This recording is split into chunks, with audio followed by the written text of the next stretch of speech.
92.7 big FM पर आप सुन रहे हैं यादों का edit box with Nilesh Mishra. और अब मैं आपको सुनाने जा रहा हूँ शेखर चक्रवर्ती की लिखी कहानी शादी मुबारक हो पप्पू, बिना किसी एड ब्रेक के। हाँ हेलो पप्पू भैया। हाँ हम लोग ट्रेन में बैठ गए हैं। नहीं चाचा जी को बोलिए बिल्कुल टेंशन न ले, सबका टिकट है हमारे पास। हाँ अरे ताऊ जी को एसी वाले डब्बे में बिठाए हैं, बात करवाए उनसे। चलिए फिर ठीक है, हम लोग कल सुबह 9 बजे नई दिल्ली पहुंच जाएंगे। आप आ रहे हैं ना स्टेशन? हाँ ठीक है फिर रखते हैं, ओके। फोन पे बातें करता हुआ ये था टिंकू, पप्पू का चचेरा भाई। उसने जिंदगी में आज तक कोई खास जिम्मेदारी तो नहीं उठाई थी, लेकिन आज सभी रिश्तेदारों को याद शहर से दिल्ली सकुशल ले जाने की जिम्मेदारी खुद से ले ली थी। याद शहर से पप्पू के सभी रिश्तेदार दिल्ली पप्पू की शादी में शामिल होने, माफ कीजिएगा शादी तो हो चुकी थी, शादी के रिसेप्शन में शामिल होने जा रहे थे। दरअसल पप्पू ने 2 दिन पहले चुपके से कालका जी मंदिर में शादी कर ली थी। प्रेम विवाह, कितने प्यारे लगते हैं ना ये सुनने में शब्द, प्रेम विवाह। पर बाय गॉड इसे कर पाना हर पप्पू के बस की बात नहीं है। कलेजा चाहिए, कलेजा। वो तो पप्पू की रगों में पप्पू के पिताजी श्रीमान पान सिंह यादव जी का खून दौड़ रहा था। वो कहते हैं ना, बाप का बेटा सिपाही का घोड़ा, कुछ नहीं तो थोड़ा थोड़ा। वरना पप्पू में इतना। एक मिनट, कहीं आप ये तो नहीं सोचने लगे कि पप्पू के पिताजी ने भी भाग के शादी की थी? छी छी छी छी छी, बिल्कुल नहीं बिल्कुल नहीं। पप्पू के पिताजी तो घर से भाग गए थे। करीब 30 साल पहले याद शहर, जो कि तब एक छोटे से गांव जैसा था, वहां से भाग के पान सिंह जी दिल्ली आ गए थे। उनको खेती नहीं, अपना खुद का बिजनेस करना था। और आज दिल्ली के सरोजनी नगर और राजौरी गार्डन इलाकों में उनकी रेडीमेड कपड़ों की बड़ी बड़ी 2 दुकानें हैं। पर अकेले पराए शहर में आके बिजनेस जमा पाना कोई बच्चों का खेल थोड़ी है। इसके लिए भी कलेजा चाहिए, कलेजा। अब समझे हम क्या कहना चाह रहे थे।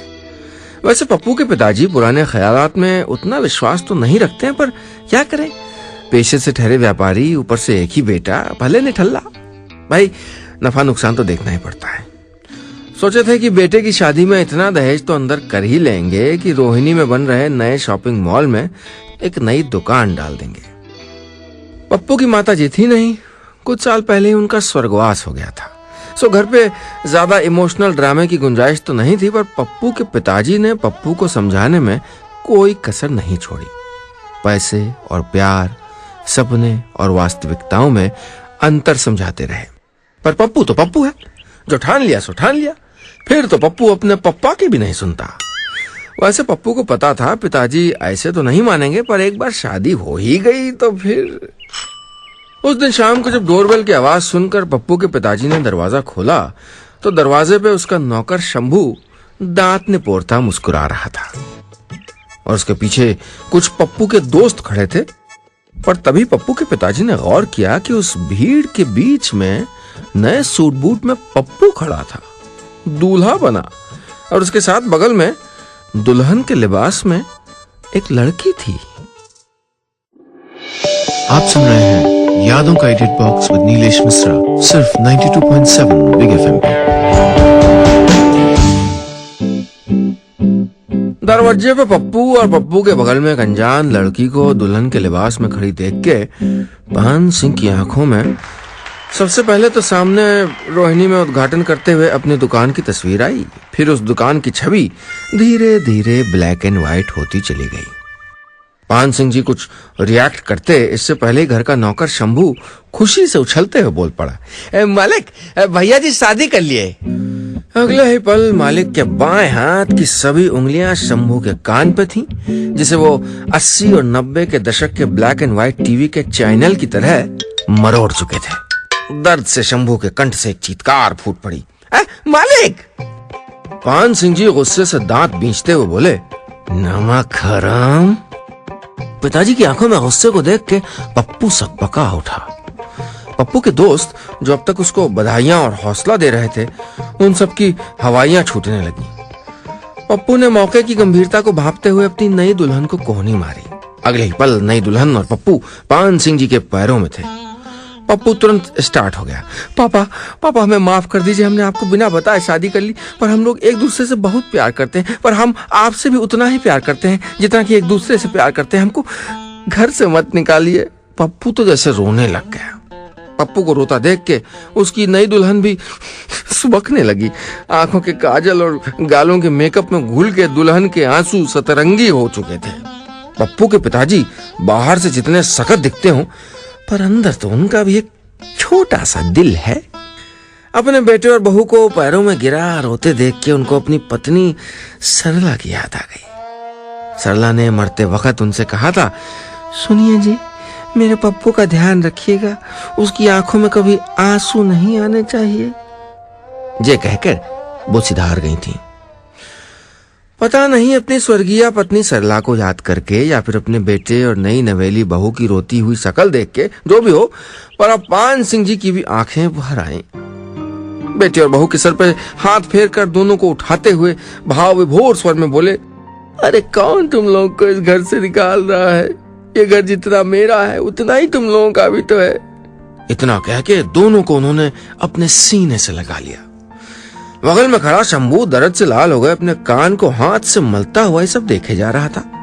शंभू से अब नहीं रहा गया, उसने भी रोते हुए स्वर में कहा, भैया भाभी को तो गले लगा लिए, फिर हमारा कान काहे ऐठी दिए? 10 साल से नमक खाए हैं, हम जा रहे हैं गाँव। शंभू की इतनी बातें सुनते ही पान सिंह जी ने उसको भी अपने सीने से लगा लिया।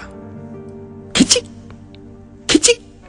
पप्पू के एक दोस्त ने फोटो खींचा, परफेक्ट फैमिली फोटो पप्पू, अरे शादी मुबारक हो पप्पू। पप्पू के सभी दोस्तों में फिर से खुशी की लहर दौड़ गई। पप्पू के पिताजी तो मान गए थे, पर उनके मन में अब एक नया डर था। यार शहर में अपने रिश्तेदारों को क्या बताएंगे? रिश्तेदारों में जब ये बात पहुंची तो अविवाहित नौजवानों में तो जैसे ऊर्जा का स्रोत फूट पड़ा। पप्पू भैया ने उन सभी के लिए लव मैरिज का रास्ता जो खोल दिया था। पप्पू भैया भविष्य में लिए जा सकने वाले एक उदाहरण बन चुके थे, पर शादीशुदा रिश्तेदारों और बुजुर्गों को यह बात गले से उतर नहीं रही थी। पहले तो सभी ने दिल्ली चलने से मना कर दिया, पर जब पता चला कि पान सिंह जी ने सभी के लिए तत्काल में एसी टिकट भेजे हैं, तो जैसे कि हम शुरुआत में बताए थे कि सभी याद शहर से दिल्ली के लिए निकल पड़े थे। अरे पप्पू भैया का रिसेप्शन जो था। आप सुन रहे हैं यादों का edit box with Nilesh Mishra, सिर्फ 92.7 बिग एफएम पे।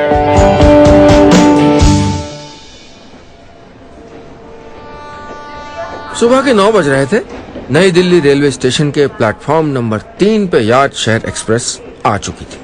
प्लेटफॉर्म पे पप्पू अपने पिताजी और शंभू के साथ अपने रिश्तेदारों को लेने पहुंच चुका था।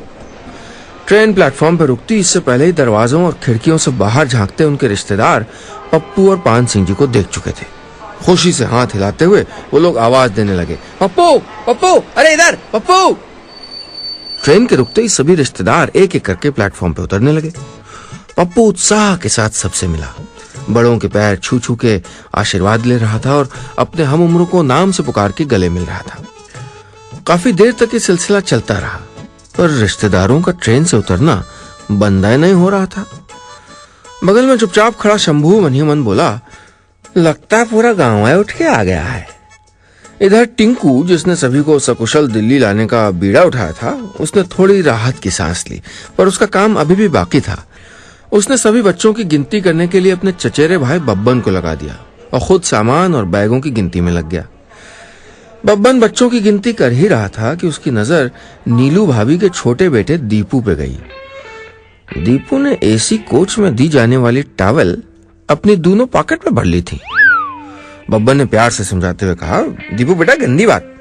इस पे दीपू बोला, छोटी चाची ने भी तो चादर अपने बैग में रख ली है। इधर टिंकू सभी सामान और बैगों को प्लेटफॉर्म पे एक जगह उतार के 3 बार गिनती कर चुका था, पर हर बार की तरह इस बार भी गिनती में 2 बैग ज्यादा हो रहे थे। तभी एक हैरान परेशान से यात्री हड़बड़ाते हुए आया और वहां से 2 बैग उठा के गुस्से में बड़बड़ाते हुए बोला, अरे कमाल करते, mistake, my mistake, sorry. Tinku ने अंग्रेजी में माफी मांग ली, अब वो बड़े शहर में जो था। इधर तब तक सभी रिश्तेदारों से मिलने का सिलसिला पूरा हो चुका था और स्टेशन के बाहर कई सारी भाड़े पे ली गई गाड़ियां इंतजार कर रही थी। कुछ देर में सभी लोग गाड़ियों में किसी तरह एडजस्ट हो गए और गाड़ियां एक एक करके पप्पू के घर की तरफ निकल पड़ी। गांव के कई लोग पहली बार दिल्ली आए थे। इन्होंने अब तक इतिहास की किताबों और टीवी पे ही दिल्ली को देखा था। इनमें से एक थे बलदेव चाचा, जिन्हें सबसे ज्यादा दिल्ली की सड़कें भा रही थी और ड्राइवर के बगल वाली सीट पे बैठ के हर 2 मिनट पे एक ही बात दोहरा रहे थे, भाई वाह क्या सड़कें हैं, भाई वाह क्या सड़कें हैं, भाई वाह क्या सड़कें हैं। तकरीबन आधे घंटे के बाद सभी रिश्तेदारों के साथ पप्पू घर पहुंच चुका था। घर के पीछे वाले बारामदे में हलवाई सभी के लिए गर्मा गर्म पूरी और जलेबी छान रहे थे। जल्दी ही सभी रिश्तेदार नाश्ते पर टूट पड़े, पर पप्पू के बड़े मौसा जी तो गुस्से से आग बबूला हुए जा रहे थे। वो नाश्ता तो क्या, पानी तक पीने को तैयार नहीं थे। किसी को कुछ समझ में ना आया कि भैया आखिर मामला क्या है।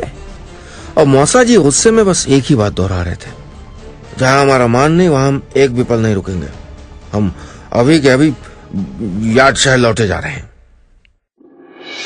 आप सुन रहे हैं यादों का edit box with Nilesh Mishra, सिर्फ 92.7 बिग एफएम पे। इधर नाश्ते में सभी लोग दबा के पूरी कचौरी खाए जा रहे थे और उधर मौसा जी का गुस्सा कम होने का नाम ही नहीं ले रहा था। पप्पू के पिताजी और गांव के कुछ बुजुर्गों के काफी देर तक समझाने और पूछने के बाद पता चला कि मौसा जी के आत्मसम्मान को काफी ठेस पहुंची है। वो भी एक बार नहीं बल्कि 2 बार, जी हाँ 2 बार। पहली बार तब जब नई दिल्ली स्टेशन से घर आते टाइम कई सारी बड़ी बड़ी एयर कंडीशन गाड़ियां होने के बावजूद उनको जानबूझकर, जी हाँ उनको तो ऐसा ही लगा कि जानबूझकर सबसे छोटी खटारा गाड़ी में उनको बिठा दिया गया। वो भी 3 की सीट पे 4 बब्बन और टिंकू जैसे छिछोरे लड़कों के साथ, जो रास्ते भर आपस में गंदे गंदे अश्लील मजाक करते हुए आए थे। ये बात तो खैर उन्होंने किसी तरह सह ली थी, पर घर पहुंचने के बाद जब वो नीचे के कमरे में अपना बैग रख के बाथरूम फ्रेश होने गए तो आके देखते हैं कि किसी ने उनका बैग वहां से हटा के बगल वाले कमरे में रख दिया है। और जिस पलंग पे वो बाथरूम से बाहर निकल के थोड़ी देर आराम करने की सोच रहे थे, वहां पे अब पप्पू के 2 चाचा अपना कब्जा जमा के लेटे हुए थे। 1 घंटे के अंदर ये दूसरी बार उनके आत्मसम्मान के ऊपर प्रहार हुआ था। मौसा जी को पूरा विश्वास हो गया था कि ये सब जानबूझ के उनके साथ किया जा रहा है, क्योंकि वो पप्पू के चाचा नहीं मौसा है, यानी पप्पू की माँ की तरफ के रिश्तेदार, जो कि सालों पहले स्वर्गीय हो चुकी है। कमरे में सभी मौसा जी को मनाने में लगे थे कि तभी पान सिंह जी ने अपने नौकर शंभू के कान में कुछ कहा और थोड़ी देर में नई दुल्हन मौसा जी के लिए चाय लेके आ गई। नई दुल्हन को सामने चाय लिए खड़े देखकर मौसा जी थोड़ा नरम पड़ गए। उन्होंने बहू को आशीर्वाद दिया, चाय पी और इधर पान सिंह जी ने आनंद फानन में उनका सामान ऊपर वाले कमरे में रखवा दिया, जहां 2 हफ्ते पहले ही एसी लगवाया गया था। पर वो कमरा जानते हैं किसका था? दूल्हे मियां पप्पू का। पप्पू को अपने पिताजी पे गुस्सा तो आया, पर 1-2 दिन की बात सोच के उसने कुछ कहा नहीं, एडजस्ट तो करना था। एसी वाला कमरा मिलते ही मौसा जी तो ठंडे हो गए, पर पप्पू के उन 2 चाचाओं को अब ज्यादा गर्मी लगने लगी, जिन पे मौसा जी का बिस्तर हड़पने का आरोप लगा था। उन्होंने एक दूसरे से कहा, ये जानबूझ के सब करता है। पिछले साल बबीता की शादी में याद है ना, पहले बाथरूम कौन जाएगा इस बात पे घंटे पर झगड़ता रहा था। रात को पप्पू की शादी का रिसेप्शन एक होटल में था। लोगों ने जम के पार्टी में खाने पीने का मजा लिया। देर रात तक पार्टी खत्म होने के बाद पप्पू के सभी रिश्तेदारों को गाड़ी में बिठा के घर भेजा जाने लगा। पप्पू और उसकी दुल्हन के लिए कमरा उसी होटल में सजाया गया था। जाते वक्त उसके एक जीजाजी ने उसको पान थमाते हुए कहा, पान खाइए, छा जाइए। नहीं, मैं पान नहीं खाता, पप्पू ने कहा। अरे लीजिए लीजिए, जीजाजी ने चुटकी लेते हुए कहा। आखिरी गाड़ी के वहां से जाते ही होटल शांत पड़ गया। अब शोर शराबा खत्म हो चुका था। न ही जनरेटरों की आवाजें थीं, न ही कोई हाई वॉल्यूम में गाना गाने वाले। बस एक शांति थी जो पप्पू को अपने प्यार की जीत का एहसास दिला रही थी। पप्पू मुस्कुरा के अपने कमरे की ओर बढ़ा, जहां उसकी दुल्हन उसका इंतजार कर रही थी। आप सुन रहे हैं यादों का edit box with Nilesh Mishra, सिर्फ 92.7 बिग एफएम पे।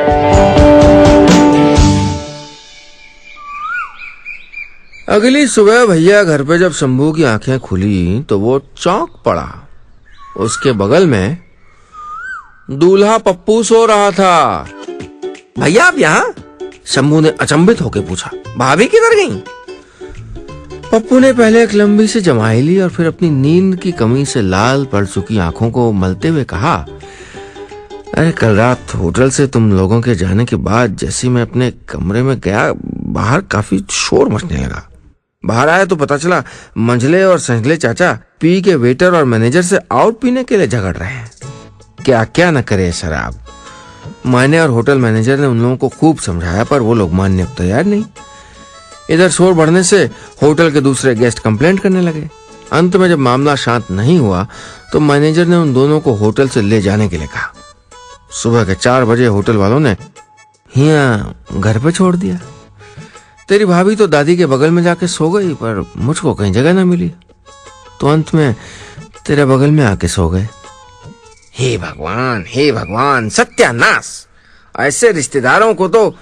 शंभू आगे कुछ और कहता कि इससे पहले पप्पू ने उसको रोक दिया। चुप कर, और सुन, ये बात किसी को पता नहीं चलनी चाहिए वरना मेरा तो कबाड़ा हो जाएगा। अरे भैया आप घबराइए नहीं, मैंने इस घर का नमक खाया है, शंभू ने सांत्वना देते हुए कहा। थोड़ी देर में पप्पू के रिश्तेदार धीरे धीरे जागने लगे। पप्पू अब बुरी तरीके से थक चुका था। उसकी आंखें नींद से बंद हुई जा रही थी। वो कुर्सी पे बैठ के झपकियां ले रहा था। तभी उसकी एक भाभी ने मजाक के लहजे में कहा, लगता है सारी रात नींद नहीं आई तेवर जी को। पप्पू ने मुस्कुराने में ही भलाई समझी। पप्पू को एक कमरे में खाली बिस्तर मिलते ही वो जाके सो गया। पर कुछ ही देर में उसकी नींद नीलू भाभी के छोटे बेटे के रोने की तेज आवाज से टूट गई। पप्पू चढ़ते हुए मन ही मन बोला, हे भगवान, इन रिश्तेदारों से जल्दी मुक्ति दिला दो, ये 2-3 दिन जल्दी पार करा दो। 2-3 दिन 2 हफ्ते बीत गए थे, पर कुछ एक को छोड़ के पप्पू के सारे रिश्तेदार अब तक जमे हुए थे। पप्पू का घर अभी भी चिड़ियाघर बना हुआ था। एक शाम बालकनी पे पप्पू उदास मन से चाय पी रहा था कि तभी शंभू ने कहा, ये महीने भर से पहले कोई ना हिलने वाला भैया, आप और भाभी कुछ दिनों के लिए कहीं घूम क्यों ना आते? घूमने की बात सुनते ही पप्पू की आंखों में एक चमक आ गई, पर अगले ही पल वो चमक गायब हो गई। शंभू परेशानी समझ गया। उसने पप्पू से कहा, अरे आप घबराइए नहीं भैया, हम है ना, अरे मालिक से हम बात करेंगे। अगली सुबह शंभू पान सिंह जी को अखबार और चाय देते वक्त पप्पू के घूमने जाने की इच्छा बता ही रहा था कि पीछे खड़े 7 साल के बिट्टू ने सारी बातें सुन ली। बिट्टू खुशी से उछलता हुआ बोला, हम लोग घूमने जा रहे हैं, दादाजी हमको घुमाने ले जा रहे हैं। बस फिर क्या था, कुछ ही देर में यह बात अफवाह की तरह बच्चों से लेके बड़ों तक फैल गई। अरे वाह, पप्पू के पापा हम सबको घुमाने ले जा रहे हैं। आप सुन रहे हैं यादों का edit box with Nilesh Mishra, सिर्फ 92.7 बिग FM पे। पूरे घर में घूमने जाने की बात रिश्तेदारों में फैल चुकी थी। बच्चे, बूढ़े, औरतें सभी खुशी से उत्साहित थे। ताऊ जी ने तो खुशी से पहले एक सलाह दे दी, अरे ज्यादा बर्फ वाली जगह पे ना जाना भाई, ठंड से मेरे कमर में साइटिका का दर्द बढ़ जाता है।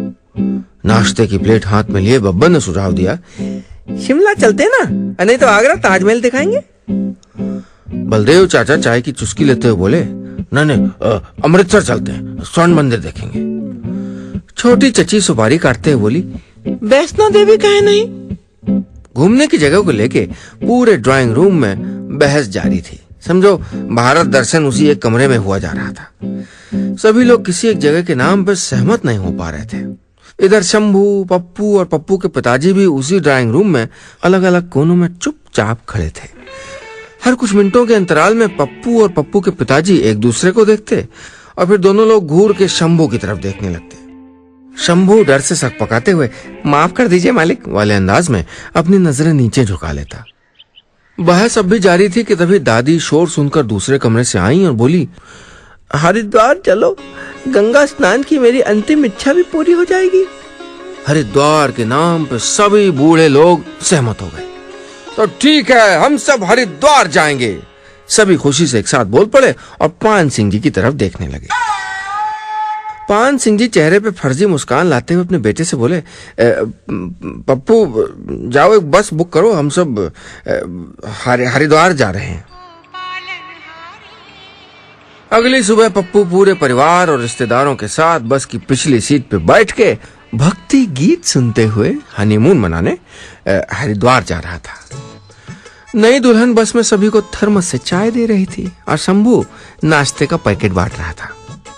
कुछ देर बाद जब बस थोड़ी देर के लिए रुकी तो शंभू पप्पू के पास आके बोला, माफ कीजिए भैया, आपका हनीमून तो तीर्थ यात्रा बन गया। दोपहर को बस हरिद्वार पहुंच गई। पप्पू के सभी रिश्तेदार गंगा जी में डुबकी लगा के अपने पाप धो रहे थे। पप्पू भी डुबकी लगाते हुए अपनी व्यथा भगवान जी को सुना रहा था। अरे हे भगवान, ये क्या हो रहा है मेरे साथ? पहले मौसा जी ने मेरा कमरा हड़प लिया, फिर शादी की पहली रात नौकर के साथ सोना पड़ा, अब भी मेरी बीवी दादी के साथ सो रही है और मैं ड्राइंग रूम के सोफे पे। अरे इतना ही नहीं, इन लोगों ने तो मेरे हनीमून तक को हाईजैक कर लिया। भगवान अब और कितनी परीक्षा लोगे? अब तो इस पप्पू को पास करा दो। अरे पप्पू, कितना नहाओगे? ठंड लग जाएगी, आओ बाहर निकलो पानी से, पप्पू के पिताजी ने कहा। शाम को सभी लोग गंगा के घाट पे आरती देख रहे थे।